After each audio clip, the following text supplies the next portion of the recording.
Théophile, j'ai parlé dans mon premier livre de tout ce que Jésus a commencé de faire et d'enseigner dès le commencement jusqu'au jour où il fut enlevé au ciel, après avoir donné ses ordres par le Saint-Esprit aux apôtres qu'il avait choisis. Acte 1, 1, 2.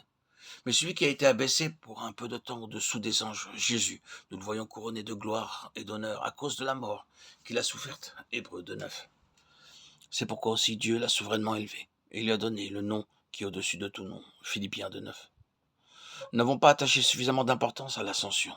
On a fait beaucoup de cas de la naissance du Seigneur Jésus, grand cas de sa résurrection, quelque peu de la Pentecôte. Mais tout en mentionnant l'ascension, on lui accorde très peu d'attention. On la passe presque sous silence. Cependant, elle a une signification immense. C'est, en fait, l'un des traits majeurs dans la gamme de l'œuvre de la rédemption. Ôtez-la, et la gamme n'est plus complète. Dans les précédents audios, nous avons parlé de l'octave, de la gamme ascendante. Le son, comme nous le savons, est produite par des vibrations dans l'air, mais il est enregistré dans l'oreille grâce à un mécanisme merveilleux.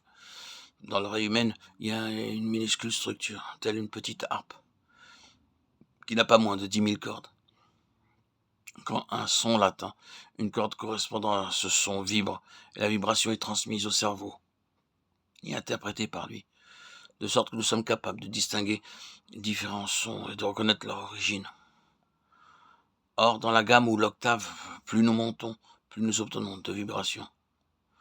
Comparativement, il n'y a que peu de vibrations aux notes les plus basses, mais plus nous montons, plus il y a de vibrations et plus l'oreille a besoin d'être vive et exercée. Il y a des sons qui sont si aigus que l'oreille humaine n'est pas capable de les entendre.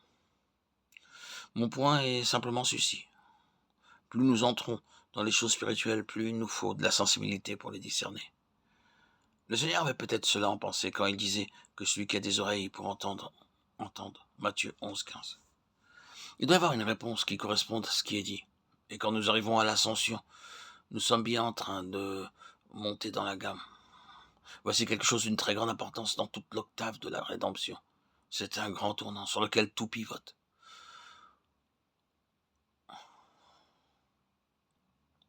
C'est sûrement l'un des arguments les plus forts en faveur de la résurrection du Seigneur Jésus que les disciples et ceux qui avaient été avec lui pendant sa vie terrestre furent finalement si heureux de le laisser partir lors de son ascension.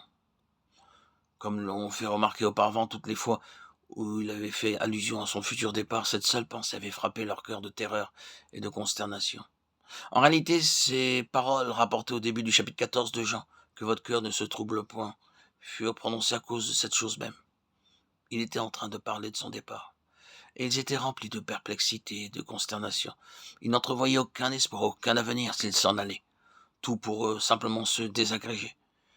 Ils ne pouvaient supporter la pensée de son départ. En ces derniers jours avec eux, combien de son temps fut occupé par cette question de son départ et par ses efforts pour calmer leurs craintes et pour les rassurer. Ils ne pouvaient l'accepter. C'était une ombre sinistre sur leur horizon.